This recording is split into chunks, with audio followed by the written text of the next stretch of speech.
ॐ यो भूतं च भव्यं च सर्वं यस्याधीतिष्ठति सर्वस्य च केवलं तस्मै ज्येष्ठाय ब्रह्मणे नमः। तस्मै ज्येष्ठाय ब्रह्मणे नमः। ॐ वेदाहमेतं पुरुषं महान्तं आदित्यवर्णं तं स प्रस्तात् तमे विदित्वा इति मृत्युमेति नान्यपन्था विदिते नाये। ॐ अग्ने वर्तपते वर्तं चरिष्यामि तच्छक्यं तन्मे राध्यताम् इदं महनिर्तात सत्यमुपैमि।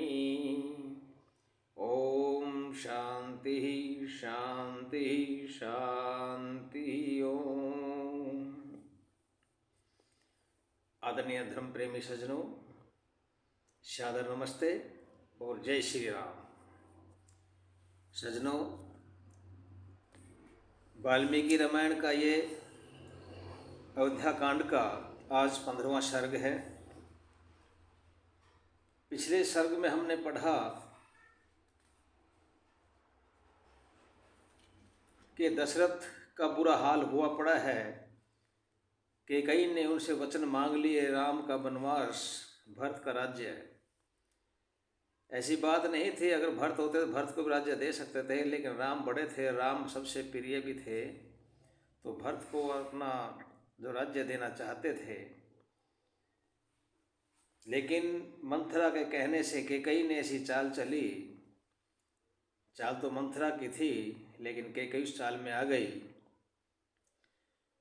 और अपने दिए हुए 2 वरों की याद दिलाते हुए कैकेयी ने महाराज दशरथ को ब्लैकमेल करके उनसे 2 वर मांग लिए।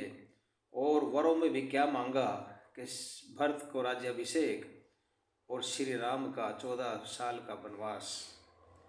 उससे महाराज दशरथ बहुत व्यथित होते हैं, बहुत कुशामद करते हैं, पैर तक पकड़ने के लिए तैयार हो जाते हैं महाराज दशरथ। लेकिन कैकेयी नहीं मानती और अपनी बात पर अडिग हो जाती है। तरह तरह के धर्म के बारे में, सत्य असत्य के बारे में उल्टे पाठ पढ़ाना शुरू कर देती है महाराज दशरथ को वो जो कैकेयी। सज्जनों, राम के लिए महाराज दशरथ बार बार मूर्छित होकर के जमीन पर ऐसे पड़ रहे जैसे कटा हुआ पेड़ पड़ता है। लेकिन इतनी मिन्नत के बाद भी 1000 दुहाई दी महाराज दशरथ ने कि कैकेयी मेरी बेइज्जती हो जाएगी, समाज के अंदर बेइज्जती हो जाएगी, राज्य के अंदर बेइज्जती हो जाएगी, सब मुझे गलत कहेंगे लोग, तुम मान जाओ, तुम रहने दो। लेकिन कैकेयी का सिर्फ एक ही जवाब था कि मैं मानती हूँ तो सिर्फ राम के 14 साल वनवास के लिए मानती हूँ, इससे नीचे मैं मानने वाली नहीं हूँ। सज्जनों, उसी दौरान क्या होता है, वो महाराज दशरथ सुमंत्र जी को बुलाते हैं। सुमंत्र जी को बुलाते क्या हैं, गुरु वशिष्ठ वगैरह सभी खुश हैं कि राम का राज्याभिषेक होगा। किसी को कोई पता नहीं है कोप महल में क्या चल रहा था। कोप महल में चल रहा था राम का वनवास के लिए और राम को बचाने के लिए महाराज दशरथ लगे हुए थे, लेकिन एक की बात किसी को पता नहीं थी। उधर अपनी खुशी में अपना पूरा सामान लेकर के महर्षि वशिष्ठ जी आते हैं और वो सुमंत्र को खड़ा हुआ देखते वहाँ पर मिलते हैं। सामने उनको बोलते हैं कि महाराज को बता दो कि हम यहाँ पर पहुँच चुके हैं और राज्याभिषेक की तैयारी करें। सुमंत्र जी महाराज के पास जाते हैं और देखते हैं तो दोनों कैकेयी और महाराज दशरथ बैठे हुए हैं और खुशी खुशी अपने मन में, क्योंकि पता नहीं था अंदर क्या बात चल रही थी, तो सुमंत्र जी खुशी बोलते हैं कि महाराज राज्याभिषेक के लिए महाराज वशिष्ठ जी आए हुए हैं, गुरु वशिष्ठ जी आए हुए हैं। लेकिन उनको ये पता नहीं था कि उनके साथ क्या बीती हुई है और कितना मन उनका व्यथित हुआ पड़ा है। इसलिए वो कहने ही वाले थे, लेकिन बीच में कैकेयी बोल पड़ती है कि सुमंत्र तुम जाओ और श्री राम को बुला के ले आओ। क्यों, इस विषय में कुछ भी विचार करने की जरूरत नहीं है। सुमंत्र ने कह दिया कि महारानी, महाराज की तरफ से कोई आज्ञा तो हो नहीं, मैं कैसे जाऊं। तो मंत्री की बात सुनकर के सुमंत्र जी की महाराज दशरथ कहते हैं कि सुमंत्र, मैं सुंदर राम को देखना चाहता हूँ और उसे शीघ्र लिवा लाओ। श्री राम के बुलाने महाराज की आज्ञा समझ करके वो प्रसन्न होते हुए चल दिए। उनको फिर भी पता नहीं था सुमंत्र जी को कि क्या उनके लिए हुआ था, क्या रह गया था। उधर सुमंत्र जी चले जाते हैं और वो श्री राम को बुलाने के लिए कहते हैं कि महाराज श्री राम, आपको महाराज दशरथ जी ने याद किया है, आप वहाँ शीघ्र चलिए, आपको महाराज दशरथ देखना चाहते हैं, आप वहाँ शीघ्र जाइए। उधर सीता जी को श्री राम सीता जी को आदेश देते हैं कि सीते, तुम यहाँ पर अपना आनंद मनाओ सहेलियों के साथ, और मैं पिताजी के पास जाता हूँ, अवश्य ही मेरे अभिषेक के बारे में विचार कर रहे होंगे। और वो तुरंत जाकर के महाराज के दर्शन मैं करता हूँ जाकर के, इसलिए तुम सखियों के साथ आनंद मनाओ। सीता जी को आदेश देकर राज्याभिषेक के लिए मंगलाचरण पूर्वक श्री राम सुमंत्र के साथ अपने भवन से चल दिए। अच्छे अपने जो दिव्य रथ के अंदर वो बैठ करके चले। मन में वो भी खुश हैं, महाराज जो मंत्री जी हैं सुमंत्र जी वो भी खुश हैं और उनके साथ चल दिए। लक्ष्मण जी भी साथ में छतर और चंवर ले करके उनकी रक्षा के लिए वो भी चल दिए। आगे क्या होता है सजनों, ये इस शरत के अंदर है, वो आप सुनने की कृपा करें। क्या होता है कि वो श्री राम जो पिताजी के पास आते हैं, सुनिए। चलते चलते श्री राम राजभवन में पहुँचे। वह राजभवन मेघ समूह के समान जान पड़ता था। साथ के सब लोगों को अंतिम ड्यूटी पर छोड़कर श्री राम ने अंतःपुर में प्रवेश किया। जो साथ में सभी लोग आए थे वो तो ड्यूटी बाहर ही रह गए, और अंतःपुर जो उसको बोलते महल का एरिया था, उनको जो अंतःपुर बोलते थे, वहाँ पर श्री राम चले गए। अंतःपुर में जाकर श्री राम ने देखा कि महाराज दशरथ कैकेयी के साथ सुंदर आसन पर विराजमान हैं। वे दीन और दुखी हैं और उनके मुख का जो रंग फीका पड़ा हुआ है। श्री राम समझ गए, चेहरा देख लिया, वो पलंग पर बैठे हुए हैं लेकिन उनका चेहरा फीका था, दुखी दिखाई दे रहे थे, वो बिल्कुल दीन दिखाई दे रहे थे। श्री राम ने जाते ही पहले अत्यंत विनीत भाव से पिता के चरणों में शीश झुकाया और फिर बड़ी सावधानी से माता कैकेयी के चरणों का स्पर्श किया। उनको जा करके उनका अभिवादन किया, दोनों का, कैकेयी का और महाराज दशरथ का। श्री राम को देख करके दशरथ केवल राम ही कह सके, क्योंकि फिर महाराज के नेत्रों से अश्रुधारा बहने लगी कि राम, महाराज दशरथ के मन में तो दुख था ही, और वो देख करके बहुत भावुक हो चुके थे महाराज उसको राम को देख करके, इसलिए उनके मुंह से केवल एक शब्द निकला, राम, और उनका कंठ गदगद हो गया, भर गया कंठ, और वे न तो कुछ देख ही सके और न ही कुछ बोल सके। गला उनका रुंध चुका था, आंखों में उनके पानी आ चुका था, वो बिल्कुल एकदम निसहाय हो चुके थे, और वो सिर्फ राम कह करके ही वो कर पाए, बोल नहीं पाया। अपने पिताजी की ऐसी असंभावित दशा देख उनके शोक का कारण न जानकर श्री राम ऐसे एक विक्षुब्ध हुए जैसे पूर्णमासी के दिन समुद्र क्षुब्ध होता है। उपमा दी है यहाँ पर कि पूर्णमासी के दिन जो समुद्र जो है वो क्षुब्ध हो जाता है, डाउन चल जाता है। तो ऐसे ही वो क्या हुआ, श्री राम भी हो गए कि पिताजी की ऐसी हालत क्यों हुई है, ऐसी क्या दशा बना रखी है पिताजी ने, उनको तो खुश होना चाहिए था, लेकिन अब ये क्या हालत हुई है। सदा पिता के हक में लगे, हित में लगे हुए श्री राम विचारने लगे क्या कारण है कि पिताजी इतनी प्रसन्नता के अवसर पर भी, यहाँ पर आती बात कि पिताजी को खुश होना चाहिए, इतनी प्रसन्नता होने के बाद भी न तो मुझसे प्रसन्न हैं और न ही मुझे आशीर्वाद दे रहे हैं। उनके मुँह से आशीर्वाद का शब्द में नहीं निकला। जब राम ने आकर के चरण छुए तो आशीर्वाद जो देते हैं पिता, वो भी उनके मुख से नहीं निकल पाया। क्यों कि गला रुंध चुका था, आंखों में आंसू आ चुके थे। और दिन तो पिताजी क्रोध होने पर भी मुझे देखते ही प्रसन्न हो जाया करते थे, परंतु आज मुझे देख कर उन्हें कष्ट क्यों हो रहा है। ये श्री राम सोच रहे हैं मन ही मन कि पिताजी कभी गुस्सा भी होते थे तो भी मुझे देख करके बड़े प्रसन्न हो जाते थे, गुस्से में भी। लेकिन आज मुझे देखकर उन्हें कष्ट क्यों रहा है, क्या बात क्या है? इस चिंता में श्री राम का मुंह उतर गया। दिनों की भांति शोक पीड़ित और धृतिहीन श्री राम कैकेयी को अभिवादन करके बोले। अब वो कैकेयी को पूछते हैं कि पिताजी तो बोल नहीं रहे हैं, पिताजी तो एकदम रुंध चुका है, गला उनका बिल्कुल बंद हो चुका है। अब वो क्या करते हैं, वो सावधानी पूर्वक और शोक में पीड़ित होकर के कैकेयी की तरफ अभिवादन करके उनको बोले, उनको पूछते हैं कि यदि अज्ञानवश मुझसे कोई अपराध हुआ हो जिससे पिताजी मुझसे अप्रसन्न हैं, तो आप मुझे उस अपराध को बताएं और मेरी ओर से आप इन्हें प्रसन्न करें, मनाएं। राम बिना गलती के भी गलती मान रहे हैं। वो ये बोल रहे हैं कि हो सकता है मुझसे कोई गलती हो चुकी होगी जिससे पिताजी मुझसे अप्रसन्न हैं, बोल नहीं रहे हैं, इसलिए माते आप इनको मनाएं और मुझे मेरा अपराध बता दो कि मेरा अपराध क्या है, पिताजी बोल क्यों नहीं रहे हैं। महाराज का कहना न मानकर उनको असंतुष्ट कुपित कर मैं एक मुहूर्त भी जीना नहीं चाहता। राम ने क्यों कि राम तो एक अपने उसमें रहते थे, मर्यादित पुरुष थे, तो क्या बोलते हैं कि महाराज का कहना ना मानकर, हो सकता है मुझसे ऐसी गलती हुई हो कि मैंने महाराज का कहना ना माना हो और मुझसे अपराध हो गया हो, लेकिन मैं ऐसा नहीं कह सकता, ना ऐसा कर सकता, क्योंकि उनका कहना ना मान करके मैं उनको असंतुष्ट और कुपित करके मैं एक मुहूर्त भी जी नहीं सकता। जब श्री राम ने कैकेयी से उपयुक्त वचन कहे, तब निर्लज्जा कैकेयी ने यह दुष्टता और स्वार्थपूर्ण वचन कहा। क्या कहा?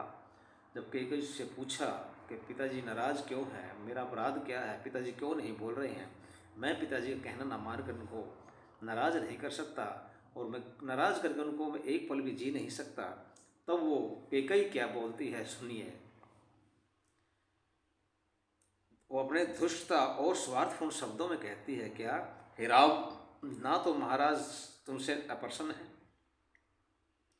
और न ही इनके शरीर में कोई रोग है, इनके मन में कोई बात है जिसे तुम्हारे भय से ये कहते नहीं। कितनी चाल चली कैकेयी ने राम को सामने भी। क्या कह रही है कि ना तो इनको कोई रोग है, ना तुमसे वह प्रसन्न है, तुमसे ऐसी नहीं, नाराज नहीं है तुमसे, कोई बीमार भी नहीं है, लेकिन इनके मन में कुछ ऐसी बात है कि तुमसे नहीं कह सकते, कह नहीं पा रहे हैं, कहना चाहते हैं लेकिन कह नहीं पा रहे हैं। यदि तुम यह बात स्वीकार करो कि महाराज उचित या अनुचित जो कुछ कहे उसे करोगे, तो मैं तुम्हें यह सब कुछ बतला दूँ। ओहो, यहाँ पर चाल खेलती है कैकेयी कि राम, अगर तुम ये बात स्वीकार कर लो कि महाराज चाहे तुम्हें गलत बोले या ठीक बोले और तुम उसको स्वीकार कर लोगे, तो मैं तुम्हें कुछ बता दूं। हाँ बुलवा लेती है, राम से भी वचन भरवा लेती, उसको पता है कि रघुकुल वंश है ये, एक बार वचन दे दिया तो दे दिया, करेंगे जरूर। अब इसलिए उसको चाल में देकर कि श्री राम को क्या बोलती है वो सुनिए। कैकेयी, अब राम बोलते हैं उनको, कैकेयी के द्वारा कहे गए इन वचनों को सुनकर श्री राम अत्यंत व्यथित हुए। अब वो भी अचरज में हो गए, दुखी हो गए, व्यथित हो गए, वो भी उलझन में पड़ गए। उन्होंने महाराज के समीप बैठी हुई कैकेयी से कहा, राम कहते हैं कैकेयी से क्या कि हो धिक्कार है देवी, आपको ऐसा कहना उचित नहीं। अब वो उल्टा कह देते हैं, अपनी जो माता बोलते थे कैकेयी को, वो बोल देते हैं क्या, हे देवी धिक्कार है, आपको ऐसा कहना उचित नहीं है क्या कि पिताजी जो कुछ कह देंगे गलत या ठीक आप ऐसा करोगे, स्वीकार करो इस बात को। लेकिन उनको पता है पिताजी गलत कह नहीं सकते। महाराज की आज्ञा से मैं जलती चिता में कूद सकता हूँ, हलाहल विष का पान कर सकता हूँ और समुद्र में छलांग लगा सकता हूँ। आप तो ये कह रही हो कि पिताजी उचित या अनुचित जो कुछ कहेंगे वो करोगे, लेकिन पिताजी कहे तो जरूर।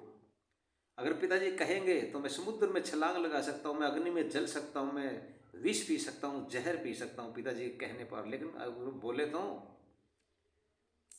अपने गुरु हितकारी राजा और पिता के आदेश से ऐसा कौन सा कार्य है जिसे मैं न कर सकूं? क्यों कि वो उनके पिता भी थे, उनके गुरु भी थे, हितकारी राजा भी थे, सभी थे उनके वो राम के। तो बोलते हैं कि भाई ऐसा कौन सा कार्य है इनका जो मैं ना करूं? मैं करूंगा। ये ऐसी है पितृभक्ति श्री राम के कि कितने पिता के भक्त थे वो, कितना उनको था। हे देवी, महाराज दशरथ को जो भी अभीष्ट है वह तुम मुझसे कहो। मैं प्रतिज्ञा करता हूँ कि मैं उनकी आज्ञा का पालन करूँगा। माता, सदा स्मरण रख, राम दो प्रकार की बात नहीं कहता, राम जो कहता है वही करता है। अब यहाँ राम भी वचन भर देते हैं, राम भी वचन कह देते हैं और वचन करते हैं, क्या कहते हैं? प्रतिज्ञा करते हैं वो कि मैं उनकी आज्ञा का पालन करूँगा। कि राम जो बात मन में रखता है, मन में है, वो जुबान पर है, इसलिए मैं जो कहता हूँ वही करता हूँ। तब अनार्या शुद्राशया केकयी सरल भाव एवं सत्यवादी श्री राम से कठोर वचन बोली। जब राम ने प्रतिज्ञा कर ली कि आप बोलिए पिताजी का क्या हुक्म है, मैं उस पर चलूँगा, जो भी पिताजी की इच्छा है वो बता दीजिए, मैं उस पर चलूँगा।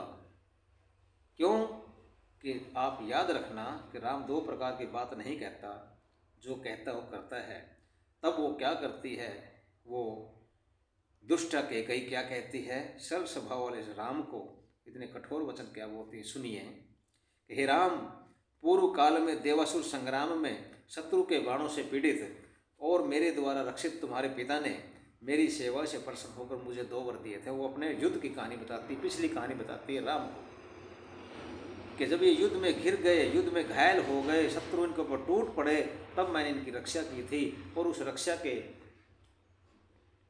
करने के उसमें इन्होंने मुझे 2 वर दिए थे। हे राम, उन 2 वरों में से मैंने एक से तो भरत का राज्याभिषेक और दूसरे से तुम्हारा आज ही दंडकारण्य गमन मांगा है। कितनी एक निर्जलता से बात इन्होंने श्री राम को कही कि मैंने उन 2 वचनों में 2 वरों के अंदर एक मांग लिया भरत का राज्याभिषेक और तुम्हारे लिए 14 साल का वनवास मांग लिया है। हे नरश्रेष्ठ, यदि तुम अपने पिता को और अपने आप को सत्य प्रतिज्ञा सिद्ध करना चाहते हो तो मैं जो कुछ कहूँ उसे सुनो। कि कई राम को बांध देती है वचनों के अंदर कि सत्य प्रतिज्ञा अगर तुम हो, अपने पिता को, अपने को अगर सच्चाई पर चलने वाला सिद्ध करना चाहते हो तो जो मुझ कह रही हूँ उसको सुन लो। क्या कि तुम पिता की आज्ञा के पालन में स्थिर तत्पर रहो, जैसा कि उन्होंने प्रतिज्ञा की है। तुम्हें 14 वर्ष के लिए वनवास में चला जाना चाहिए। ये पिताजी को बिना उसके पिताजी कहने भी नहीं दिया। क्यों? उसने ऐसे ही तो सुमंत्र को भी नहीं बोलने दिया, सुमंत्र से भी कुछ नहीं कहने दिया और यहाँ पर राम को भी कुछ नहीं कहने दिया, अपने आप ही जो कुछ कहना था कह दिया। हे राम, महाराज दशरथ ने तुम्हारे राज्याभिषेक के लिए जो सामग्री एकत्र कराई है उससे भरत का राज्याभिषेक हो। भरत के लिए राज्य मांग लिया था, इसलिए वो तुम तो वन में चले जाओ और जो सामग्री तुम्हारे राज्याभिषेक के लिए तैयार की थी उससे राज्याभिषेक होगा तो भरत का होगा। तुम इस अभिषेक को त्याग कर तथा जटा और मृग चर्म धारण कर 14 वर्ष तक दंडक वन में वास करो। ये अपनी तरफ से तो बता ही रही है, लेकिन ये पिताजी की आज्ञा बोल करके कि तुम्हारे पिताजी की ये आज्ञा है, तुम ऐसा करो। भरत कौशलपुर में रहकर विभिन्न प्रकार के रत्नों से भरपूर तथा घोड़े, रथ और हाथियों सहित इस राज्य का प्रशासन करे। वाह जी वाह! भरत के लिए इस कौशलपुर के अंदर पूरे ऐश्वर्याम के साथ राज्य करे और तुम वनवास जाओ, ऐसी आज्ञा दशरथ की है। ये कैकेयी कह रही है श्री राम को। यही कारण है कि महाराज करुणा से पूर्ण हैं, शोक से उनका मुख शुष्क हो रहा है और वे तुम्हारी ओर देख भी नहीं सकते। यही कारण है राम महाराज दशरथ के दुखित होने का। हे रघुनंदन, तुम महाराज की इस प्रतिज्ञा को पूरा करो। राम, महान सत्य के पालन द्वारा तुम महाराज को उद्धार करो।